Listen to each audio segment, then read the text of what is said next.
Hello students, online classes में आपका एक बार फिर से स्वागत है। हम लोग प्लांट टैक्सोनॉमी पढ़ रहे हैं,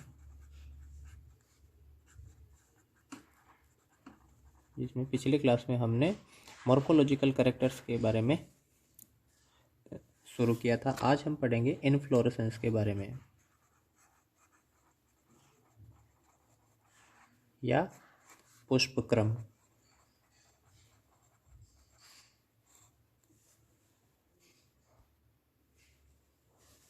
देखिए, सबसे पहले हम बात करते हैं कि पुष्प क्या होता है। तो पुष्प एक प्रकार का मॉडिफाइड शूट है जो प्लांट्स की रिप्रोडक्टिव संरचना होती है। ठीक है, जो इस प्रकार के एक स्ट्रक्चर पे पुष्प है वो लगा रहता है।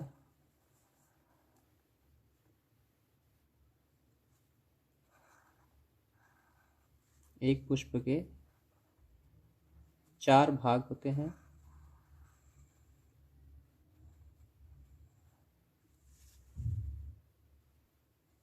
पुष्प जिस शाखा पर लगा रहता है उसे हम पुष्प वृंत या इसको हम पेडिसल कहते हैं। ठीक है, जिसका अग्र भाग है वो थोड़ा फूला हुआ होता है, जिसे थैलेमस कहते हैं। इसमें पुष्प के 4 भाग होते हैं, जिसमें कैलिक्स, कोरोला, एंड्रोसियम और गाइनोसियम। ठीक है, एक पुष्प के ये 4 भाग होते हैं। पुष्प है जिस शाखा पर लगा रहता है उसे हम पेडिसल कहते हैं या पुष्प वृंत कहते हैं। तो प्लांट में जो ये पुष्प है वो एक सिंगल पुष्प उपस्थित हो सकता है या समूह में उपस्थित हो सकते हैं। देखिए, जब एक शाखा पर एक सिंगल पुष्प प्रेजेंट होता है या हम कहते हैं कि एकल पुष्प है या सोलिटरी फ्लावर होता है, ठीक है, तो वो एक सिंगल फ्लावर प्रेजेंट रहता है। लेकिन जब मल्टीपल फ्लावर एक साथ रहते हैं तो फिर उन फ्लावर का जो अरेंजमेंट होता है वो किस प्रकार से होता है, क्या है, वो फ्लावर एक दूसरे के रेस्पेक्ट में किस प्रकार से व्यवस्थित रहते हैं, किस क्रम में व्यवस्थित रहते हैं, उस क्रम को हम बोलते हैं पुष्प क्रम या इनफ्लोरेसेंस। इनफ्लोरेसेंस क्या है? Arrangement of flowers. ठीक है, तो इसे हम क्या कहेंगे? पुष्प क्रम कहते हैं कि एक जो शाखा होती है उस शाखा पर पुष्पों का जो अरेंजमेंट होता है वो किस प्रकार से होता है। ठीक है, इस प्रकार से पुष्प है वो व्यवस्थित हो सकते हैं। हम देखेंगे कितने प्रकार के होते हैं, तो उस अरेंजमेंट को हम क्या कहेंगे? पुष्प क्रम कहते हैं। और जो ब्रांच होती है जिस पर पुष्प व्यवस्थित रहते हैं उस ब्रांच को हम बोलते हैं पेडंकल। ठीक है, या पुष्प क्रम वृंत कहते हैं। पुष्प जिस शाखा पर लगा रहता है उसे हम बोलते हैं पेडिसल। ठीक है, और पुष्प जो इनफ्लोरेसेंस की जो शाखा ब्रांच्ड होती है उसे हम पेडंकल या पुष्पक्रम वृंत कहते हैं, जहां से पुष्प अराइज होते हैं। तो देखिए, जो ये पुष्पक्रम है या इनफ्लोरेसेंस है वो प्लांट्स में 3 प्रकार के होते हैं।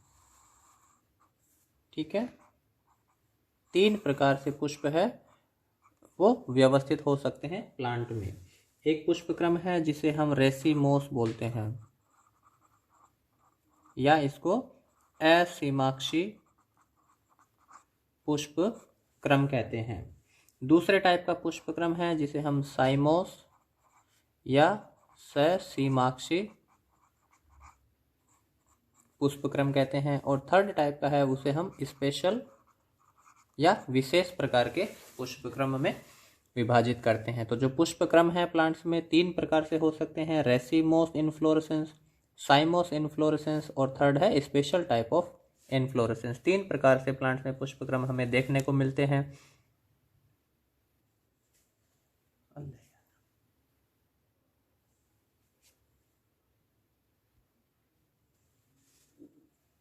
देखिए, हम मुख्य रूप से बात करते हैं रेसिमोस और साइमोस इन्फ्लोरेसेंस की। ठीक है, इस स्पेशल टाइप में 3 प्रकार के इन्फ्लोरेसेंस है जिन्हें हम अलग से पढ़ेंगे।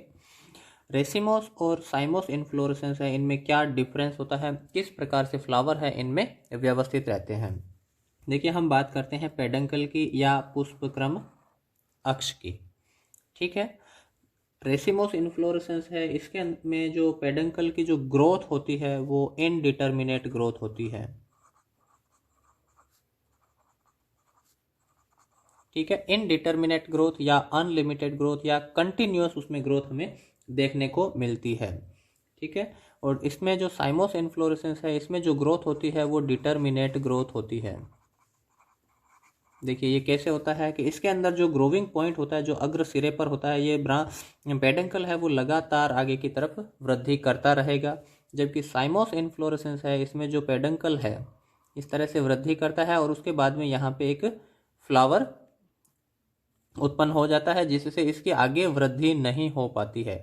तो पेडंकल है वो एक सीमित वृद्धि की शाखा हो जाती है। ठीक है, इसे हम बोलेंगे डिटर्मिनेट ग्रोथ या सीमित वृद्धि देखने को मिलती है। जबकि एसिमाक्षी या रेसिमोस इन्फ्लोरेसेंस में इसमें हमें क्या मिलती है, इनडिटर्मिनेट या असीमित वृद्धि इसमें देखने को मिलती है, इलोंगेटेड शाखा होती है। दूसरा इनमें अंतर होता है कि इसमें जो ब्रांचिंग होती है रेसिमोस इन्फ्लोरेसेंस में, वो ब्रांचिंग है वो मोनोपोडियल प्रकार की होती है।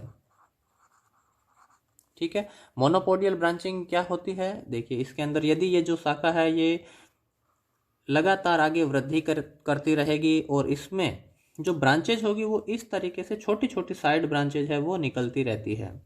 ठीक है, तो उसे हम बोलते हैं मोनोपोडियल ब्रांचिंग। जबकि साइमोस इन्फ्लोरेसेंस में जो ब्रांचिंग होती है उसे हम सिम्पोडियल ब्रांचिंग कहते हैं। तो सिम्पोडियल ब्रांचिंग कैसे होगी, इसमें जो ये शाखा है वो जो मुख्य शाखा है वो डिटर्मिनेट हो जाती है एक फ्लावर के निर्माण से। इसमें बाद में जो ब्रांचेज निकलेगी वो बराबर इक्वल इस तरीके से ब्रांचेज निकलती है। ठीक है, जो ब्रांचेज उत्पन्न होती है वो बराबर भागों में बंट जाती है, तो उसे हम सिम्पोडियल ब्रांचिंग कहते हैं। जैसे नीम का पेड़ है, हम देखते हैं कि तना होता है वो कुछ समय वृद्धि करने के बाद में ब्रांच्ड हो जाता है, शाखित हो जाता है। ठीक है, जो बराबर भागों में विभाजित होता है। तो इस तरह की ब्रांचिंग को हम कहते हैं सिम्पोडियल ब्रांचिंग। जबकि जो यूकैलिप्टस का पेड़ है वो लगातार वृद्धि करता रहता है, उसमें जो साइड ब्रांचेज होती है वो कम वृद्धि करती है, जबकि उसका शीर्षस्थ भाग है वो ज़्यादा वृद्धि करता है। तो इस प्रकार की शाखाओं को, ब्रांचिंग को हम मोनोपोडियल ब्रांचिंग कहते हैं। ठीक है, तीसरा है कि जो यंग फ्लावर बनते हैं उनकी पोजीशन क्या होती है। ठीक है, तो इसमें जो यंग फ्लावर होते हैं वो एक्रोपिटल रूप में अरेंज्ड रहते हैं। ठीक है, और साइमोस इन्फ्लोरेसेंस में जो यंग ब्रांचेज होती है वो बेसिपिटल रूप में व्यवस्थित या अरेंज्ड रहते हैं। अब देखिए ये क्या होता है, एक्रोपिटल और बेसिपिटल।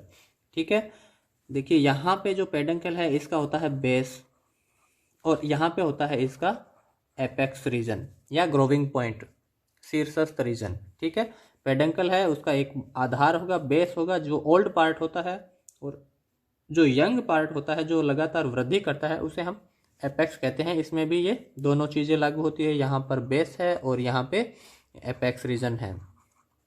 ठीक है, यदि नए फ्लावर एपेक्स रीजन पर बनते हैं, देखिए एक्रोपिटल अरेंजमेंट में क्या होता है कि जो पेडंकल है उसका एक आधार होता है, आधारी भाग जहाँ से उसकी उत्पत्ति होती है, और जो ग्रोविंग पॉइंट होता है उसे हम एपेक्स क्षेत्र बोलते हैं। तो इसमें जो नए पुष्प बनते हैं उनकी लोकेशन कहाँ होती है, इस आधार पे ये 2 प्रकार से व्यवस्थित हो सकते हैं, एक्रोपिटल अरेंजमेंट में या बेसिपिटल अरेंजमेंट में व्यवस्थित होते हैं। तो यदि जो यंग फ्लावर होते हैं उनकी लोकेशन एपेक्स क्षेत्र में होती है तो इसे हम बोलेंगे एक्रोपिटल प्रकार का अरेंजमेंट। ठीक है, यंग फ्लावर कहाँ होते हैं,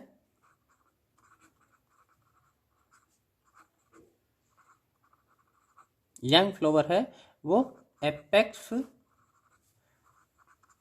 क्षेत्र में बनते हैं। ठीक है, जबकि बेसिपिटल में क्या होता है, इसमें जो ये पेडंकल होता है इसका एपेक्स रीजन है वो फ्लावर के द्वारा ब्लॉक हो जाता है। ठीक है। जबकि इसमें अब क्या रहेगा, जो नए फ्लावर बनेंगे वो इससे बेस क्षेत्र में बनते हैं। यहाँ पे इस तरह से ब्रांचेज निकलती है और नए फ्लावर की उत्पत्ति होती है। तो इसमें जो नए पुष्पों का जो उत्पत्ति है वो आधार या बेस क्षेत्र में होती है। ठीक है, तो इसे हम बोलेंगे बेसिपिटल प्रकार का अरेंजमेंट।